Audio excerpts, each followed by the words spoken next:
y le voy a poner, ahí está. Bueno, pues entonces así como que sin mucho preámbulo, pues para compartir un poco lo que me invitan a platicar, pues eso, ¿no? La idea de lo que les voy a contar en este rato es un poco la experiencia de Yomolatel por un lado, pero más visto un poco más amplio, ¿no? Le puse este título de Economías Solidarias para el Bien Común. Ahora vamos a ver por qué siempre vamos a estar hablando en plural de economías solidarias, porque no hay una propuesta, sino hay una diversidad de nuevas formas de mirar esto, ¿no? Ahí quedan mis datos por si alguien quiere escribirme o por lo que sea, con todo gusto, ¿no? Y ahí estamos. Y bueno, hoy es una fecha capicúa que se lee igual hacia adelante y hacia atrás, ¿no? 12 de febrero del 21. Así que bueno, pues ojalá eso nos dé buenas vibras para esto. En fin, bueno, pues les quiero yo platicarles básicamente tres cosas el día de hoy, ¿no? Primero, muy rápidamente o muy brevemente, quisiera hacer algunas notas sobre el contexto de lo que estamos viviendo hoy en día, ¿no? Y de las economías solidarias, porque me parece importante, ¿no? A veces lo pasamos por alto y es algo que tenemos que considerar siempre, ¿no? Después, bueno, el tema más importante, el de la experiencia de Yomolatel. Y por último, algunas breves reflexiones sobre lo que platicamos, ¿no?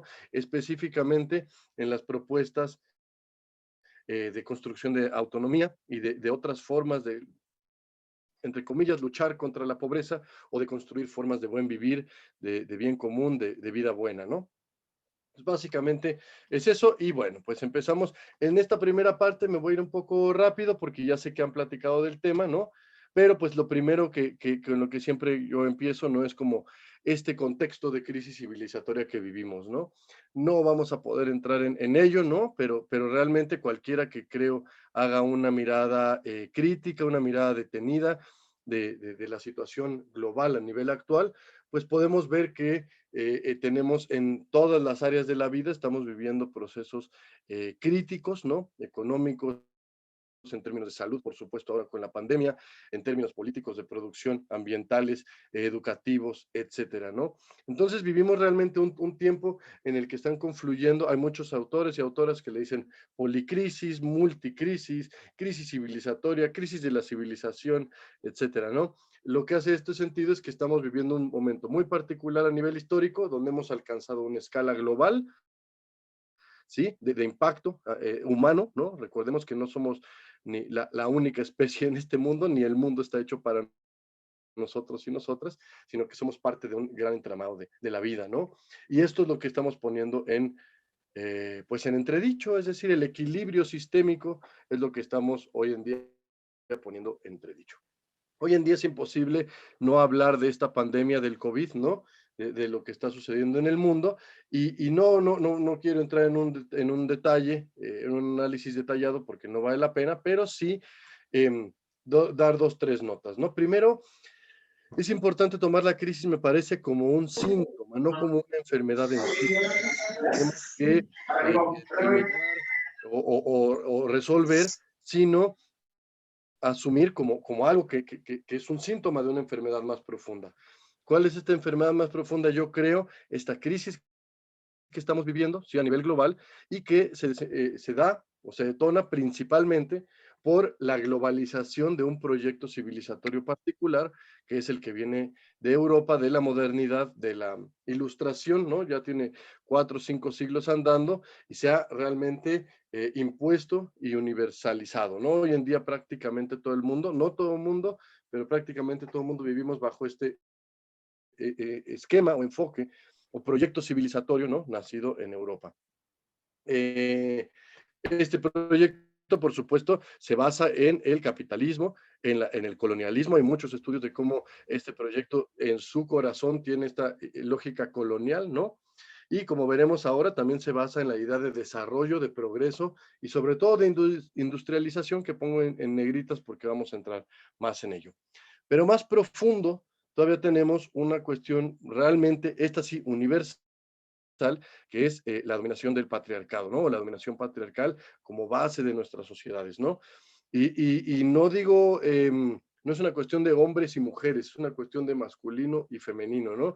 O poniéndolo más abstracto, como a mí me gusta, es una dominación de la energía yang del universo en términos taoístas, ¿no? Las energías yin y yang son las dos grandes energías del universo, se pueden comparar con masculino y femenino, eh, pero hay un desequilibrio muy importante, ¿no? Y lo más profundo, creo que no vamos a entrar hoy en el tema, es una dominación del ego humano, ¿sí? De nuestra mente, que no nosotros como personas, nosotras, no solo somos seres pensantes, somos seres también sentipensantes, ¿no? Tenemos cuerpo, tenemos mente, tenemos espíritu, cada quien que le llame como quiera, pero una cierta energía que nos hace ser humanos. Y está hay un desequilibrio donde hemos construido nuestras sociedades a partir de la mente, del ego humano, ¿no? Una visión de la realidad que nos separa del mundo. Entonces, para mí es muy importante, bueno, ya salieron todas las fotos ahí, pero asumir la profundidad de estos problemas. Generalmente queremos resolver eso, la pandemia pues con vacunas y con pastillas, ¿sí? La pobreza con más dinero, la migración cerrando fronteras. Queremos resolver los problemas muy por encimita, sin asumir la profundidad que estos tienen y por supuesto no los vamos a poder resolver si no asumimos la parte más profunda y si no enfrentamos, pues sí, intentar al menos pensar e imaginar las raíces de los problemas, ¿sí? Y vivimos un tiempo derivado de esta crisis que se viene a profundizar con la pandemia, una época de posibilidad de colapso. Colapso ya sea ecosistémico, es decir, ambiental, donde los ecosistemas globales puedan cambiar de equilibrio dinámico sistémico, ¿sí? Pues podremos entrar mucho en ello, o del propio sistema industrial que hemos construido, ¿no? Esto hay muchos estudios al respecto. Cuando hablamos de colapso es importante decir, no es algo que pueda pasar en un día, en una semana o en un año, son procesos de muy largo plazo. Los colapsos de las civilizaciones se dan en plazos de 10, perdón, de 50, de 70 o de 100 años, ¿no? De este tipo de escala estamos hablando. Entonces, bueno, por simplemente tratar de pintar algunas ideas sobre este proyecto civilizatorio occidental, que muchas veces no se consideran, sí, es un proyecto que se basa en el progreso. ¿Qué quiere decir progreso? Siempre hacia adelante, siempre hacia más, siempre hacia mejor. Sí hay un paradigma del crecimiento. Y esto, no hay que entrar para mí mucho en el tema, ni filosofar demasiado, pero simplemente no podemos vivir en un mundo finito, con recursos finitos, con bienes finitos, y todo el mundo estar mejorando siempre las cosas materiales. ¿Sí? No nos alcanza. Obvio, solamente nos alcanza a partir de desigualdades muy importantes que es lo que vivimos ahora. A diferencia del progreso, hay otras propuestas que veremos ahora como el buen vivir, como la vida buena, que no se basa necesariamente en el siempre hacia mejor, siempre hacia adelante, siempre hacia más, ¿no? Y la idea del desarrollo, que por supuesto se basa en el progreso, ¿no?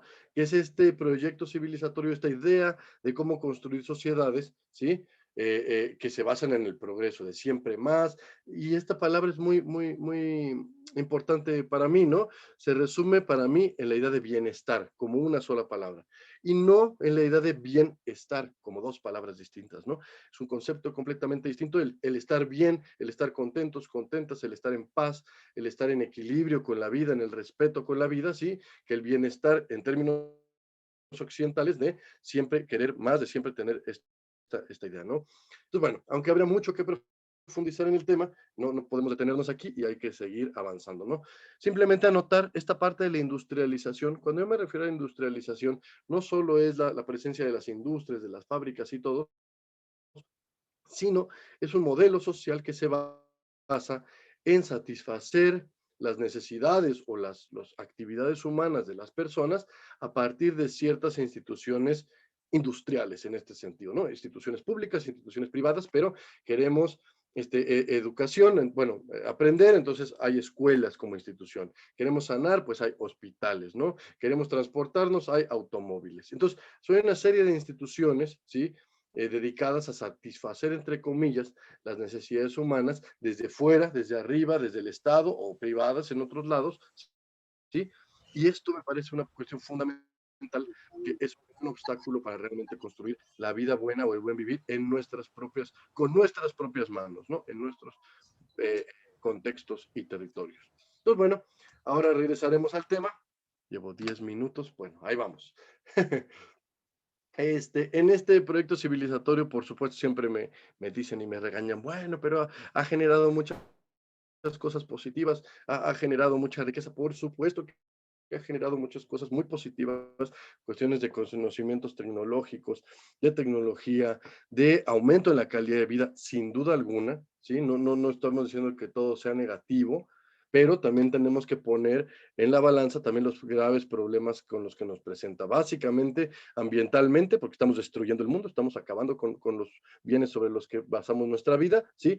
Socialmente, porque la desigualdades siguen creciendo, porque la pobreza no la podemos extinguir, porque sigue muriendo gente de hambre hoy en día en un mundo donde se desperdicia la mitad de la comida, ¿no? Entonces, bueno, y existencialmente, que me parece fundamental, pues esto también podríamos hablar mucho del tema y no vamos a entrar, pero parece ser, por los pocos estudios sobre la felicidad que existen, que estos proyectos, las sociedades, los países desarrollados, no están realmente siendo más felices, no están siendo más plenos, no están siendo más libres.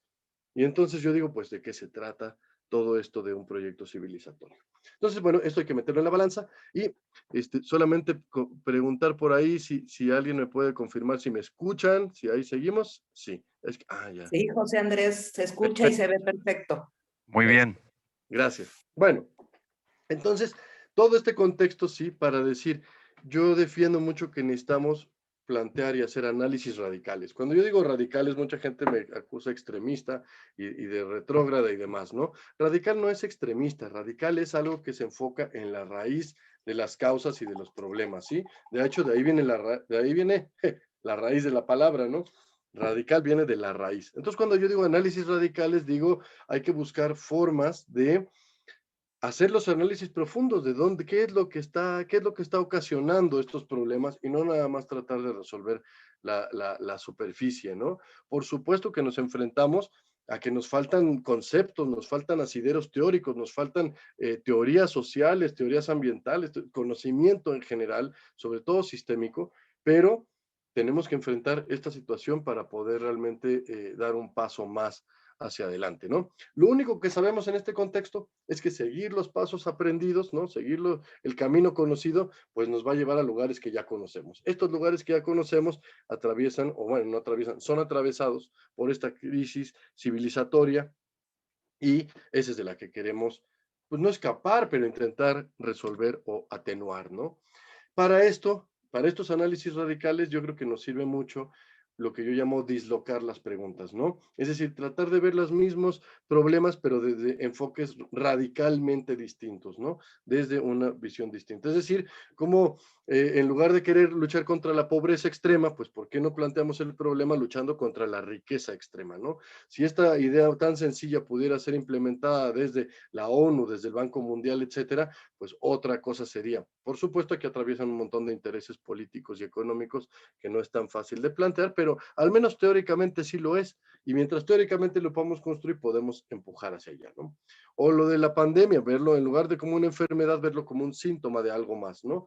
O como, bueno, vamos a entrar, ahí hay algunos ejemplos, ¿no? En lugar de buscar formas de desarrollo alternativo, de desarrollo sustentable, de desarrollo endógeno, de desarrollo humano, de desarrollo sostenible, yo he contado hasta 18 adjetivos distintos del desarrollo, ¿no? Pues tal vez deberíamos de empezar a pensar por alternativas al desarrollo, ¿no? Asumiendo que este desarrollo es parte de ese problema. Entonces, bueno, en estos análisis radicales, ¿no? Yo tengo esta tablita, ese libro que comentaba Carolina al principio, sobre este tema, ¿no? Sobre la profundidad de la crisis civilizatoria, no vamos a entrar en el cuadro, no crean, y sobre la profundidad misma de las alternativas, se los dejo ahí en la presentación por si alguien tiene interés en esto, ¿no? Pero para mí es importante señalar que en esta plática o en estos temas de economías solidarias, pues nos estamos quedando en este pedacito, en este círculo, ¿no? Que es muy a la superficie, pero que puede estar enraizado, que puede estar arraigado, ¿sí? En toda esta cuestión. O sea, por supuesto que las cosas que hagamos en la vida van a ser en la superficie, en lo que hacemos día a día, lo importante es poderlo arraigar, ¿no? En estas raíces. Bueno, Por supuesto, existen alternativas a este desarrollo, a estas propuestas civilizatorias, ¿no? Aquí les dejo una lista de adjetivos, ¿no? Del proyecto civilizatorio occidental, es decir, basado en el desarrollo y en el progreso, y de otros proyectos desde el sur, ¿sí? Hay una diversidad, no podemos hablar de uno, ¿sí? Pero básicamente, ahorita estamos hablando que en el desarrollo y en el progreso tenemos una economía basada en el crecimiento, en el progreso, en el siempre más, en el aumento, en el crecimiento del PIB. Y por el otro lado hablamos de economías solidarias basadas en el equilibrio, basadas en el, pues sí, básicamente en el equilibrio y en el respeto y de la vida, ¿no? En uno hablamos de desarrollo y en otro hablamos de alternativas al desarrollo. Les dejo los cuadritos ahí, no entraremos más en el tema porque no vale la pena, pero en estas economías solidarias, ¿sí? Y evidentemente tampoco podremos entrar porque ya han hecho este contexto, ¿no? Pero intento aquí hacer una breve comparación entre la economía convencional o las economías tradicionales y las economías solidarias, ¿no? Que básicamente yo creo que los primeros dos puntos resumen el punto, ¿no? Una pone al centro al capital, al dinero, al crecimiento, y la otra pone al centro a la vida, ¿no? En una, por supuesto, entonces se busca maximizar esta utilidad, este capital, y en la otra se busca maximizar el impacto social, ambiental, cultural, etcétera. Entonces, lo que buscamos es la construcción de vida buena, ya no del desarrollo, ya no del progreso, sino una vida buena, un buen vivir planteada desde nuestra propia experiencia, desde nuestros objetivos, desde lo que queremos vivir nosotras y nosotros como pueblos, como territorios, como culturas, ¿sí? Y no un proceso, un proyecto social impuesto, pues sí, impuesto, y después deseado por las propias personas, pero un proyecto impuesto desde fuera.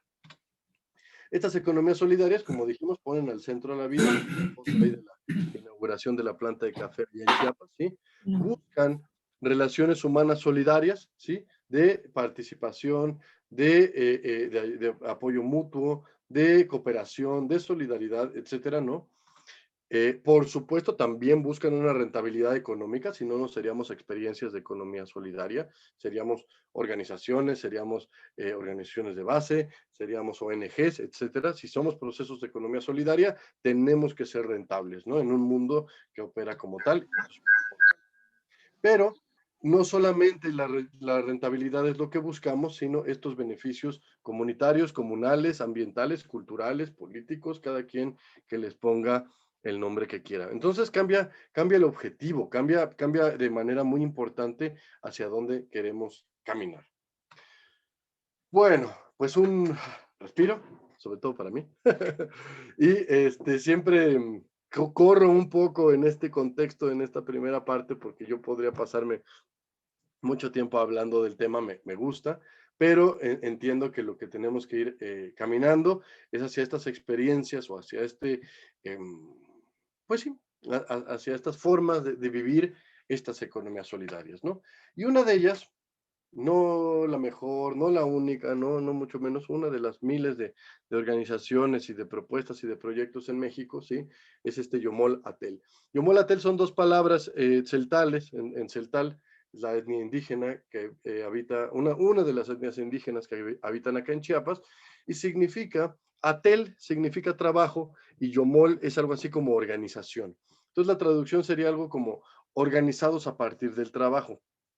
Esto es bien importante porque no somos una organización que busque solamente mayores ingresos, un mejor precio por nuestros productos, comercializar con éxito el café, la miel, las artesanías, los jabones en México, en el mundo, ¿sí? Sino que buscamos organizarnos. Sabemos que no hay que la mayor pobreza de las comunidades de los pueblos está en la desorganización, porque ahí es donde realmente perdemos toda capacidad propia para hacer las actividades que nosotras y nosotros nos planteamos, otra para defendernos ante los ataques del capital, o de las empresas o de los paramilitares o de los intereses externos que sean, ¿no? Entonces, realmente la organización consideramos que es una de las bases más importantes para poder no solo construir proyectos autónomos, no solo para poder construir nuestro buen vivir, sino también para defendernos y para poder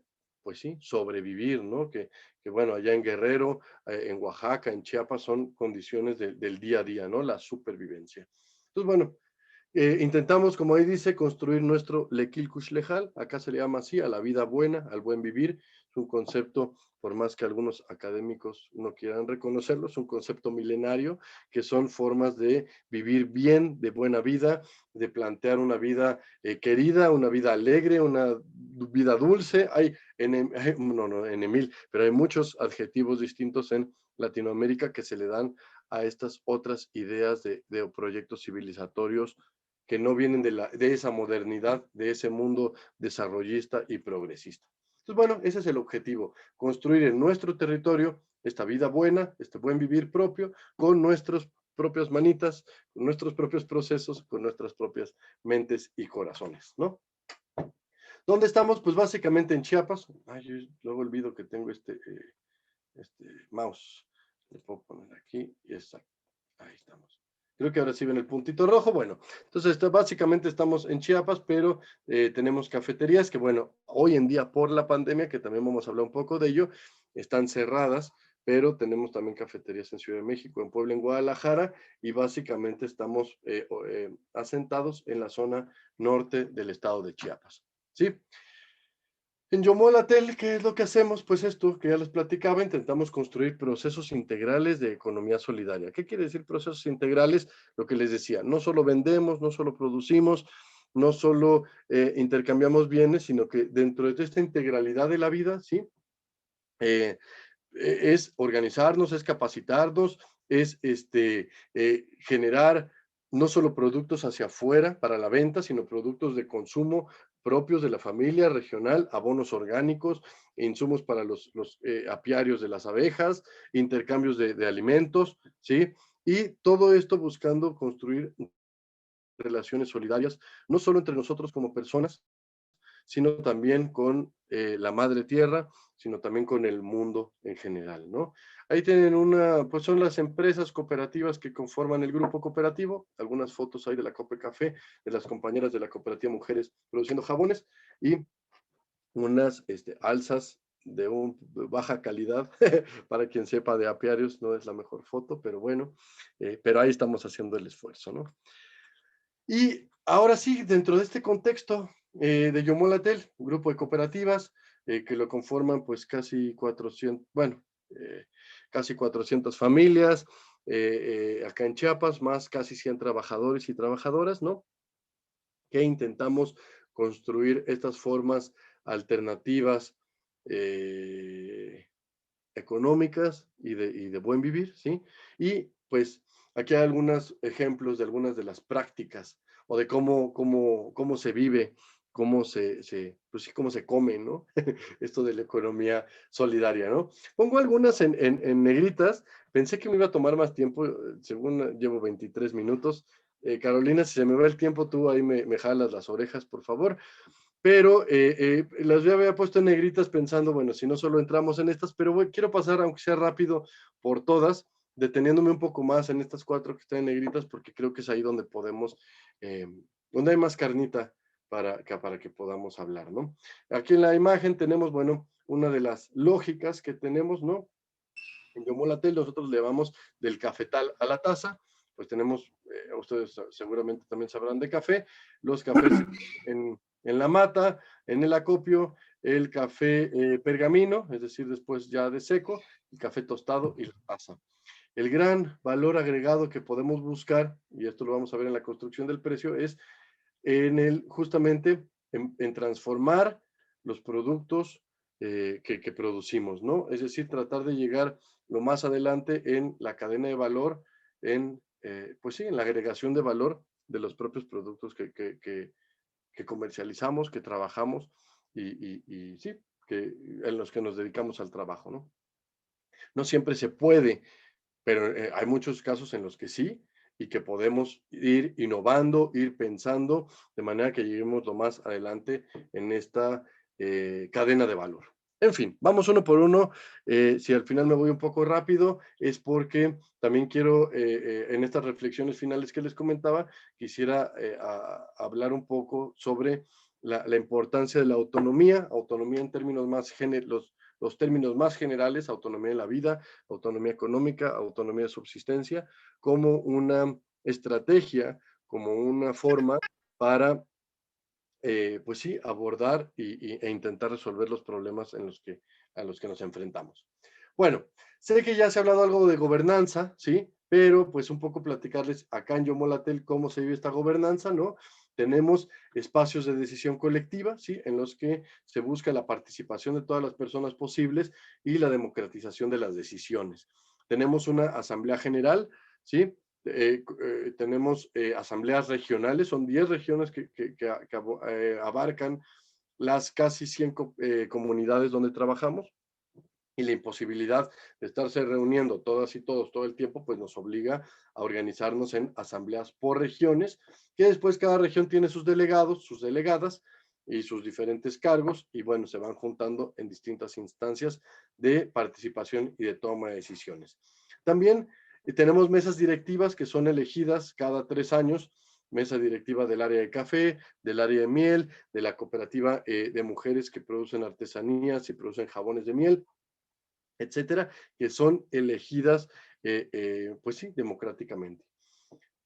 Tenemos un área de comité ejecutivo, el cual no es elegido democráticamente, que está conformado por las representantes y los representantes de cada una de las áreas del grupo cooperativo, ¿sí? Este comité ejecutivo, su responsabilidad es estar tomando decisiones ejecutivas y decisiones empresariales, decisiones de operación constantemente, que no pueden esperar, bueno, esperamos 2 meses a que vaya a ver la asamblea regional para tomar una decisión. Esto es imposible muchas veces en el trabajo operativo, y bueno, este comité ejecutivo que responde a las mesas directivas y a su vez responde a la asamblea general, sí, es el encargado de tomar decisiones. También contamos con espacios que le llamamos de responsabilidad empresarial, es decir, un consejo de administración, que aquí se ve una de las sesiones que tuvimos, ¿sí?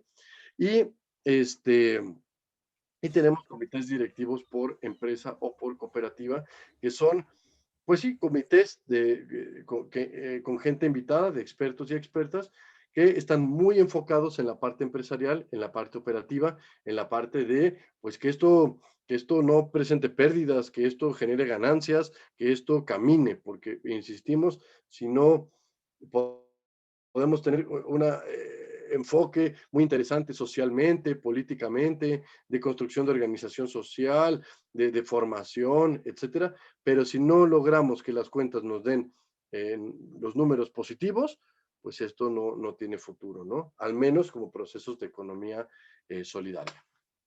Bueno, entonces aquí hay por compartirles algunas fotos, la foto de la última asamblea hace 2 años ya, las mesas directivas, la mesa directiva del café, la mesa directiva, bueno, perdón, del café y la miel, es la primera vez que logramos paridad, aquí nos falta otra compañera, paridad de 3 hombres, 3 mujeres en la mesa directiva, es un proceso que llevamos impulsando ya un tiempo, ¿no? La equidad en la participación. Y bueno, la mesa directiva de la cooperativa Jeep Ancetic. Jipancetic significa la fuerza de nosotras las mujeres en Celtal, y bueno, ahí están las compañeras que forman la mesa directiva. Bueno, y una foto del comité ejecutivo, ya tiene algún tiempo, ¿no? Donde están, pues sí, los directivos y coordinadores, coordinadoras de las empresas y áreas del grupo, y la mesa directiva que acá se puede ver. Y aquí es donde se toman estas decisiones muy operativas, ¿sí? Y estos espacios de responsabilidad empresarial, bueno, el consejo de administración que les contaba y los comités directivos por cooperativas y por empresas. Bueno, pasando del tema de la gobernanza participativa, ¿no? Otra cuestión que es importante, cómo vivir procesos de economías solidarias nos lleva en el día a día a tomar decisiones operativas y a tomar decisiones estratégicas muy distintas a los de la economía convencional. Entonces, pues solo les quiero platicar un par de ejemplos, ¿sí? De todo esto.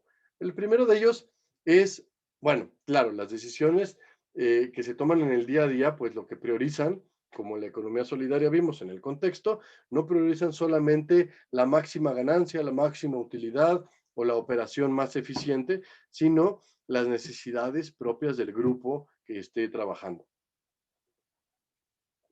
Es un ejemplo rápido que les comparto, es la construcción de la planta de café de Batsil Maya. Cuando nosotros en 2011 nos dijimos, bueno, tenemos que construir una planta de café, tenemos el recurso, etcétera, tenemos una planta muy pequeñita que ya no nos estaba dando abasto, lo consultamos con nuestro grupo de asesores, ¿no? Oigan, vamos a una planta de café, ¿dónde la hacemos? ¿Cómo le hacemos? Etcétera, nosotros no sabemos hacerlo, y no, unos nos dijeron, bueno, no, hay que ponerlo en Veracruz, en Coatepec. No, hay que ponerlo en Querétaro porque es una zona industrial que tiene todos los servicios. No, hay que ponerlo cerca de la Ciudad de México porque de ahí podemos mover más fácilmente todo el café. Y un poco nos quedamos así como, bueno, pero si nosotros llevamos, aquí tengo, disculpen ustedes, eh, si nosotros llevamos estos procesos de, eh, de transformación del producto, de agregación de valor, ¿sí?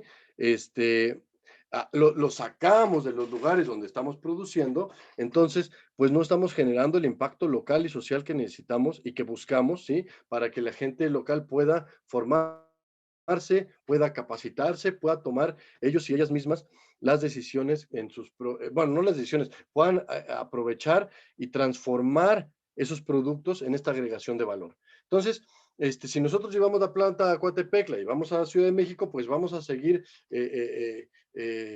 pues sí, siendo proveedores de materia prima, ahora de otros procesos que están lejos de Chiapas, y cómo vamos a apropiarnos nosotros de estos procesos de valor agregado, ¿no? Entonces dijimos, pues no, esta planta tiene que estar en Chilón. Chilón es el pueblo donde trabajamos acá en Chiapas, ¿sí? Y tiene que estar basado en ese lugar, ¿no? Entonces, pues sí, tenemos un montón de problemas porque a cada rato no hay internet, bloquean los caminos, se va la señal del teléfono, una serie de cosas, pero pues estamos conscientes de que son parte de lo que hay que pagar para hacer esta parte, ¿no? Voy a pausar tantito nada más, una pausa de un segundo, porque ya no sé cómo hacerlo. Aquí estoy. Disculpe. José Andrés, si me permites, mientras nada más comentar, se están generando muchas preguntas en el chat y comentarles que la exposición termina más o menos 11:10 y abrimos un espacio amplio para leer sus preguntas y también dar la palabra a quien quiera comentar algo con José Andrés. Me encanta que se estén generando preguntas. Disculpen que no las esté viendo, pero bueno, estoy aquí en la presentación. Pero bueno, entonces me apuro justamente para que podamos tener tiempo de este diálogo, ¿no? Entonces, bueno, no, ya me voy a ir un poco más rápido. Otro de los ejemplos que quería platicarles es esta apuesta por la cooperativa de mujeres Jipancetic, ¿sí?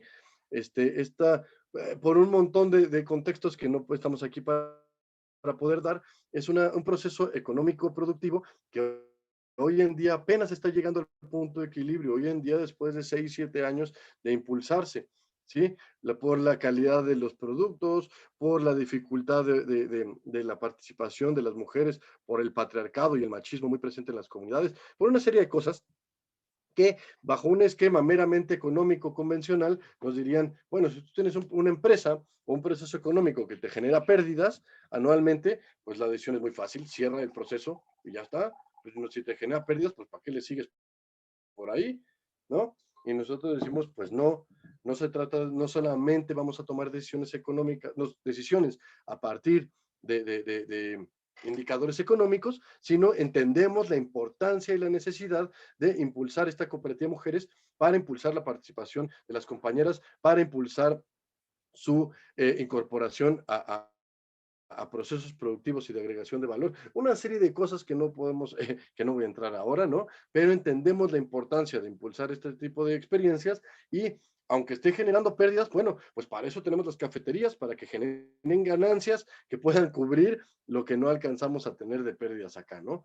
Entonces, esta parte me parece que es fundamental porque eso, partir de economías solidarias, partir de proyectos distintos, nos lleva a tomar decisiones distintas en el día a día, ¿no? Esto es un poco lo que quería compartir. Bueno, aquí me detengo un poco más, me imagino que allá en la zona de Guerrero algunas personas también serán productoras de café, ¿sí? Y nosotros, que el café es nuestra parte más fuerte, pues hemos tenido este proceso que le llamamos del cafetal a la taza, ¿sí? Por irme muy rápido en las cuentas, ¿sí? El café en verde, en pergamino, ¿sí? Hoy en día aquí en Chiapas está comprando entre 28 y 30 pesos. Si ese mismo café se transforma y se vende tostado y molido en una bolsita, el mismo kilo de café que pierde peso, pero equivalente, se vende más o menos en 165 pesos. Entonces, ¿dónde está quedando toda esta utilidad, toda esta ganancia? Pues en las empresas que se dedican a comercializar café, pero fuera de las manos de las familias productoras, ¿no?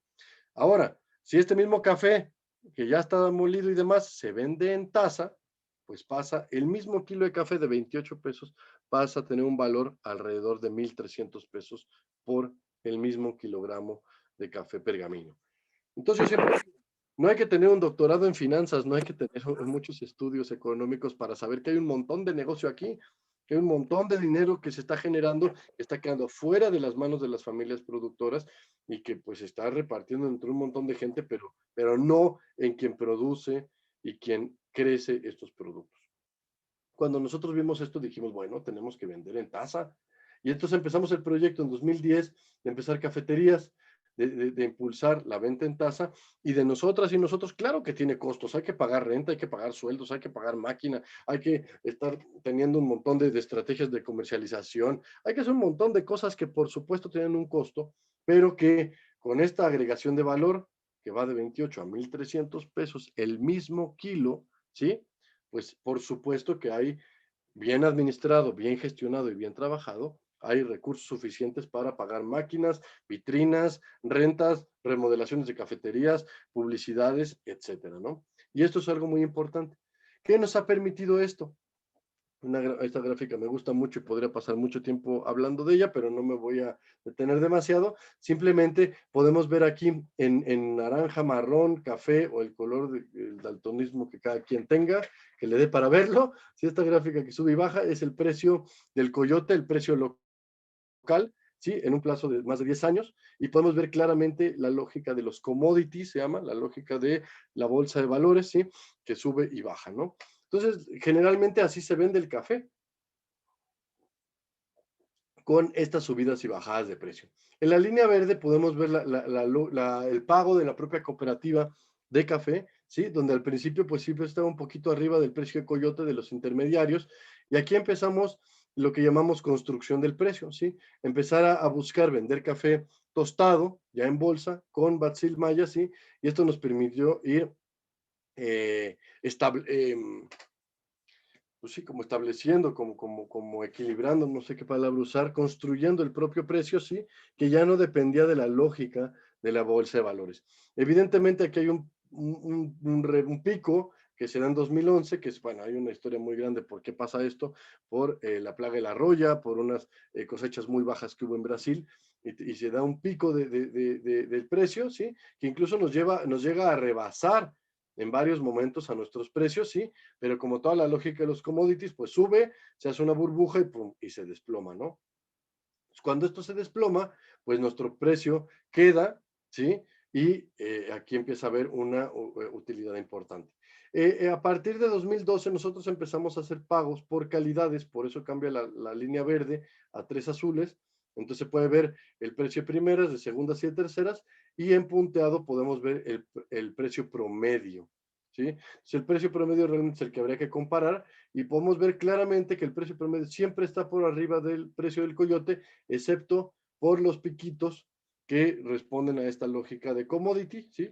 Que, que bueno, pues eso es parte que no podemos evitarlo, pero es mucho más el tiempo y mucho más la diferencia cuando está arriba el precio de la cooperativa que los piquitos.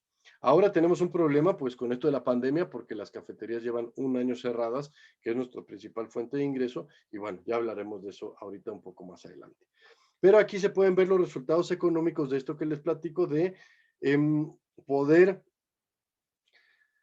llegar lo más adelante posible en la cadena de valor, es decir, poder ser parte de la transformación del valor o de la transformación de nuestros productos y poder llegar lo más adelante en la cadena de valor agregado. ¿Sí? Bueno, no me voy a detener aquí, solo les voy a dejar esto por si luego lo quieren ver. ¿Cómo hemos intentado lograr esta consolidación financiera? Bueno, intentando cerrar el ciclo económico, ¿sí? Que empieza desde quien produce, quien transforma, quien comercializa y que regresa este valor, regresa con los excedentes generados a la misma comunidad que lo produce. Si no está regresando estos excedentes, pues es una lógica lineal que queda hacia afuera y que solamente se cierra el ciclo cuando esto regresa vía utilidades, vía excedentes, vía servicios, vía fondos sociales. Hay muchas formas en las que puede regresar. Hay que buscar en lo mayor posible diversificar las fuentes de ingreso y diversificar nuestra producción, ¿sí? Esto, pues evidentemente, genera una mayor resiliencia financiera, una mayor resiliencia empresarial de los sistemas económicos y empresariales que buscamos impulsar, ¿no? Esto es importante, cuando empieza a haber utilidades, poquitas o muchas, es importante no hacer como repartos económicos, ¿no? Bueno, ya hay 200 o 500,000 pesos de utilidades, bueno, vamos a repartirlo porque todo el mundo queremos dinero, pues sí, todo el mundo necesita dinero, pero cuando repartimos disolvemos el impacto que puede tener. Los 300,000 pesos que puede haber de utilidad en un año, o 500,000, si lo repartimos entre 400 familias, pues se dispersa y se disuelve completamente el impacto que pueda tener, pero si lo reinvertimos en la nueva máquina que se necesita, en la compra de la nueva camioneta, en las capacitaciones necesarias para la gente que vaya desarrollando capacidades y conocimientos para poder tener mejor calidad en el producto, por ejemplo, pues eso nos va a tener un impacto mucho mayor en el mediano y largo plazo que simplemente repartirnos 800, 1,000 o 2,000 pesos por persona en todo el grupo cooperativo, ¿no? Y del modelo multiactor ahorita hablaremos. ¿Qué es este? Básicamente el modelo multiactor lo que nos dice es busquemos resolver las dificultades que tenemos de manera acompañada, de manera articulada y no solamente asumiendo que tenemos nosotros y nosotras las respuestas. ¿Entre qué actores nosotros hemos trabajado? Sí, entre agencias de cooperación, que pueden ser ONGs, fundaciones, etcétera. En este caso, es la agencia de cooperación japonesa, no recuerdo las siglas, pero es la agencia de cooperación japonesa, una universidad también japonesa, ¿sí? Y una empresa que se volvió nuestro principal cliente durante varios años, hoy en día ya no les vendemos, que se llama Sensho, y nosotros y nosotras. Faltaría aquí y le podemos sumar también, por supuesto, las agencias o las instituciones de gobierno, ¿sí? Con las que se trabajen y demás, pero siempre desde esta lógica de muchos actores para que podamos impulsar los procesos económicos y productivos que necesitamos, no desde una lógica lineal, sino desde una lógica integral y desde una lógica de sistemas complejos.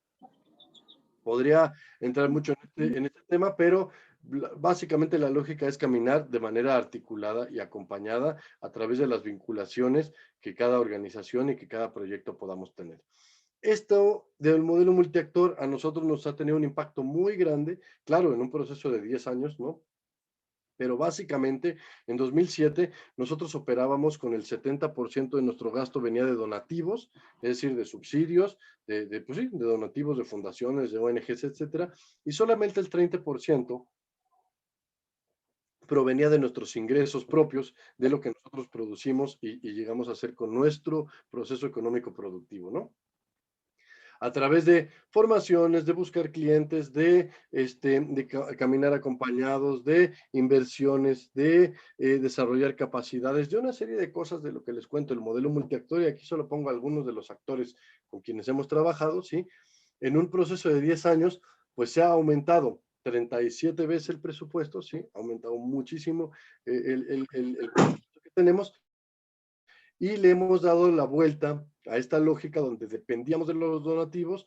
Hoy en día, bueno, no hoy en día, hasta 2018-2019, este año de 2020 no sé cómo vaya a quedar porque la pandemia nos ha pegado muy duro, pero operamos alrededor del 10% de donativos, ¿sí? Se dan cuenta, la lógica es la contraria, y cerca, bueno, alrededor del 90% de nuestro gasto viene desde nuestra propia actividad económico-productiva, ¿sí? Entonces, pues evidentemente son procesos de mediano plazo, pero que funciona muy bien y es muy importante que este modelo multiactor esté enraizado o esté en función de nuestras propias necesidades como organizaciones, ¿sí?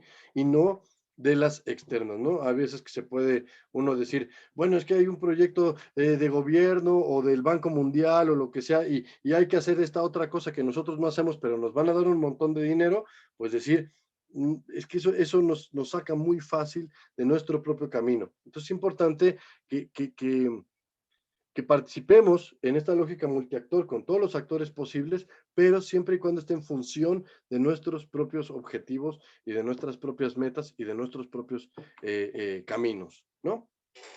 Bueno, respiro rápido, pero ahí seguimos.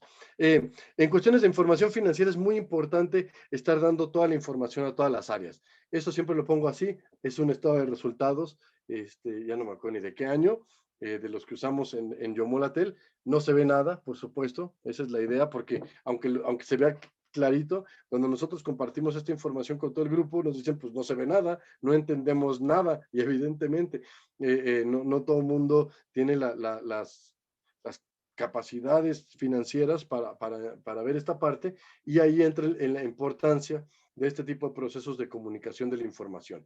Esta es una infografía de 2015, donde este mismo estado de resultados, ¿sí? Se traduce, literal, se traduce en español, en palabras, y en celtal, también se hace en celtal cada año, para comunicar toda o la mayor cantidad de información posible de este estado de resultados, hacerla digerible y poderla comunicar. Las personas del grupo, del área de administración acá en Chiapas, el área de administración se llama Canán Taquín, es decir, los cuidadores y las cuidadoras del dinero, literal, los que cuidan el dinero, esa es su responsabilidad y cada año van a las asambleas regionales, presentan y bueno, se pasan 3, 4, 5 horas hablando de esto, ¿no? Y decir, bueno, ¿de dónde salió el dinero? Vino para acá, se usó para esto, se compró un café, se pagaron sueldos, se hizo la otra cosa. Hay un montón de preguntas, hay un montón de peleas, porque siempre cuando hay dinero hay conflicto, pero pues es una parte fundamental de lo que tenemos que procurar y hacer, porque si no empiezan a crecer las organizaciones y se empiezan a despegar de la base y empiezan ya a responder a otro tipo de necesidades y otro tipo de cuestiones. Entonces esto es bien, bien importante, ¿no? ¿Cómo voy de tiempo todavía? Ya, unos 15 minutos más. Todavía, Carolina, tendré 15 minutos más o menos. O ya vamos de Sí, tiempo. máximo 15 para que abramos el espacio de preguntas. Me voy a 10 entonces. Entonces me voy rápido, sale. Lo que llamamos nosotros Escuela de Economía Solidaria para la Sustentabilidad, un nombre muy largo, ¿no? Básicamente es operar nuestros proyectos, nuestras empresas, nuestras cooperativas, nuestros procesos económico-productivos como escuelas, como espacios de formación, ¿sí?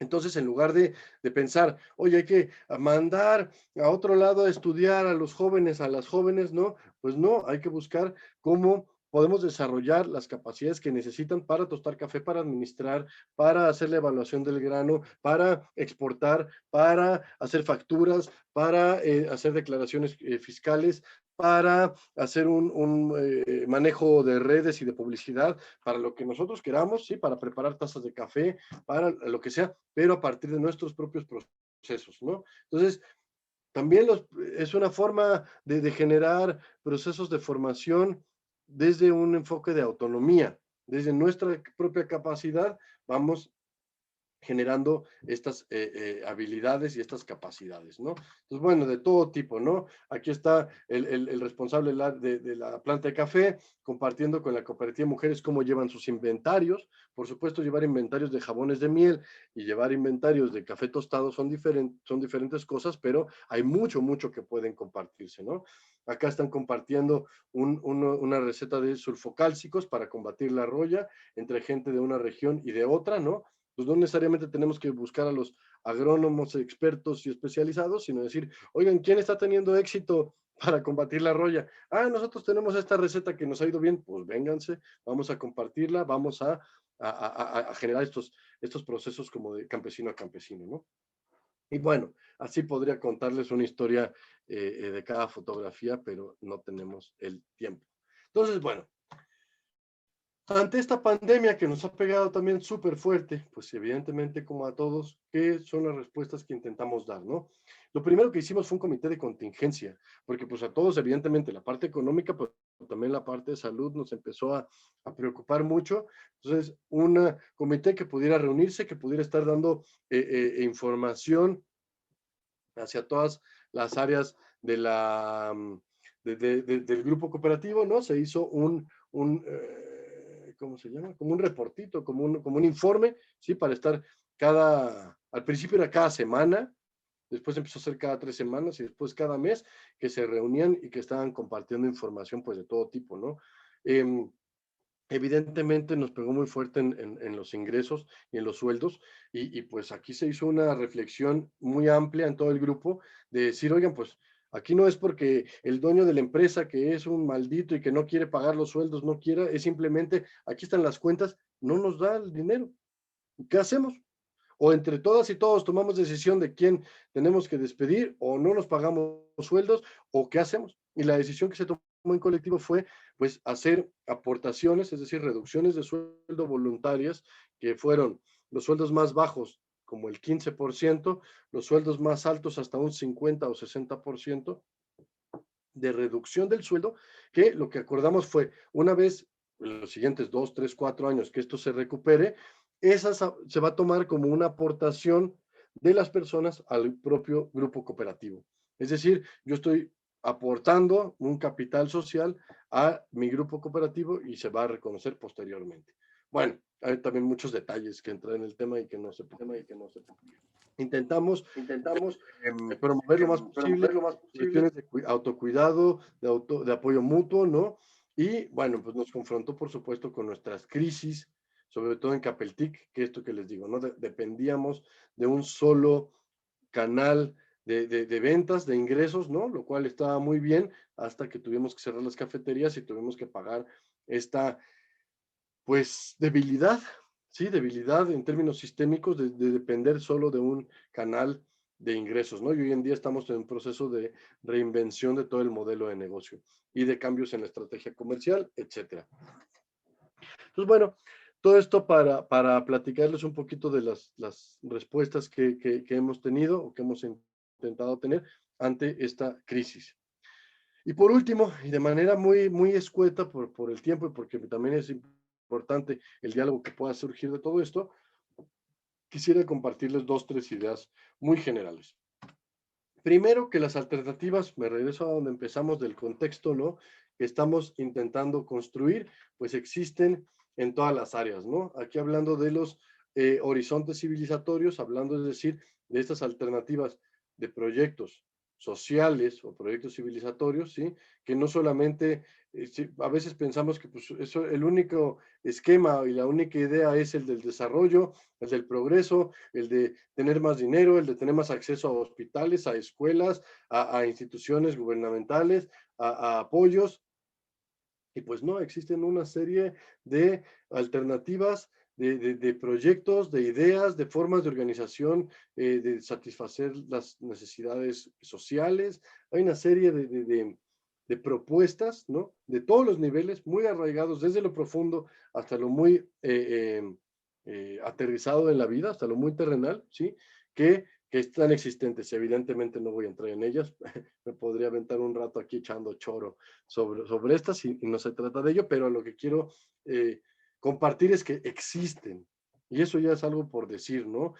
Casi siempre nos pasamos escuchando en la vida, es que no hay alternativas, es que no hay opciones, es que no se puede de otra forma. Y pues lo que vemos en la realidad es que sí se puede, que hay muchísimas alternativas y que hay muchísimas opciones. Hablando en la parte económica, ¿sí? Pues hay muchas propuestas para organizar economías solidarias de una manera distinta y no necesariamente desde la lógica de pues la máxima rentabilidad, el máximo interés económico, etcétera, etcétera, ¿no? Y sobre lo que les decía que me quiero enfocar 2 minutos más o 3, espero no mucho más, es sobre esta cuestión de la autonomía, ¿no? La autonomía es una forma distinta de luchar, lo pongo entre comillas, ¿no? Contra la pobreza. O de, puesto en un término positivo, de construir formas de vida buena, de buen vivir, que no son las de siempre que hemos venido implementando durante 80, 90 años y que no han tenido los resultados esperados, ¿no? Entonces, básicamente, autonomía, ¿qué es? No tiene tampoco es un rollo así muy político y demás. Básicamente es la capacidad de establecer por uno mismo, por una misma, las cosas o condiciones de la vida. De alimentación, de salud, de producción, financiero, de transporte, de toma de decisiones, etcétera, ¿no? Entonces, es básicamente la capacidad de hacer por cuenta propia, ¿sí? Entonces, híjole, no sé qué pasó ahí. Para darle sentido a esto que estoy diciendo de autonomía, tenemos que hablar de esto de la industrialización de la vida. ¿Qué es esto? Lo que hace rato les comentaba. Hay una serie de instituciones industriales, privadas o públicas, ¿no? Como la escuela, como el hospital, como el Estado, como el automóvil, ¿sí? Que han sido diseñadas durante las décadas y los siglos para satisfacer estas necesidades humanas. Pero ¿qué ha pasado con el tiempo? Que se ha generado una dependencia de nosotros, de nosotras las personas, hacia estas necesidades. Entonces ya no somos capaces de aprender sin escuelas, ya no somos capaces de sanarnos sin hospitales y sin pastillas, ya no somos capaces de alimentarnos sin tiendas de abarrotes y sin supermercados, ya no somos capaces de transportarnos sin automóviles, ¿no? Entonces esto, bueno, ahorita digo 2, 3 ejemplos, pero todo esto es muy, muy profundo y muy importante en la construcción de procesos de buen vivir y de vida buena, porque esto nos ha llevado a perder nuestra libertad en los términos más profundos. Necesitamos, dependemos de estas instituciones para poder llevar a cabo nuestros quehaceres humanos, ¿sí? Entonces, esta autonomía es desde algo muy profundo, ¿sí? Desde una cuestión cosmogónica hasta las cuestiones más aterrizadas de la vida, ¿sí? Y la podemos evaluar o la podemos estudiar desde todas estas todas las profundidades, ¿no? Lo que yo quiero ver y lo que quiero compartir es esto, ¿no? Se construyen todos los niveles de los quehaceres humanos, ¿sí?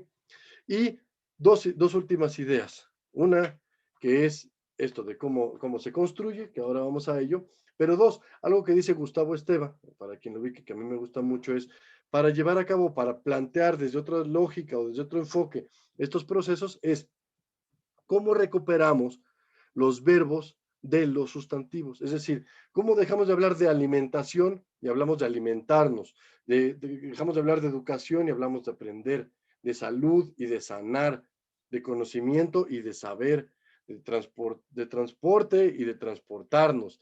¿Qué importancia tiene esto? Cuando ponemos los sustantivos, siempre da la prioridad a es algo que alguien me tiene que dar. Alguien me va a dar alimentación, me va a dar educación, me va a dar salud y se profundiza esta industrialización de la vida. Cuando hablamos de verbos, simplemente por pura lingüística nos pone en el papel de actores y actoras. Yo me puedo alimentar, yo puedo aprender, yo puedo sanar. No necesariamente necesito que alguien más lo haga por mí. Y esta pequeñísima, finísima, pero muy profunda diferencia lingüística nos cambia los análisis, nos cambia la forma de pensar las cosas. Entonces, ¿cómo podemos construir autonomía desde estos procesos de economía solidaria? Bueno, a partir de poner en función de romper esta dependencia industrial, es decir, de construir las formas para esto, para los quehaceres de la vida, para comer, para sanar, para aprender, para conocer, para procrear o parir, para trasladarse, para gobernarnos, para crear arte y creatividad, para celebrar, para jugar, para todos los quehaceres de la vida, ¿cómo ponemos en función de cómo lo hacemos por nuestros propios medios, todos estos quehaceres humanos, ¿sí? Habría mucho que entrar ahí, pero creo que esto, para mí al menos, da una visión distinta de los objetivos, de los horizontes y de las metas que buscamos a partir de los procesos de economías solidarias que buscamos impulsar. Así que bueno, disculpa, Carolina.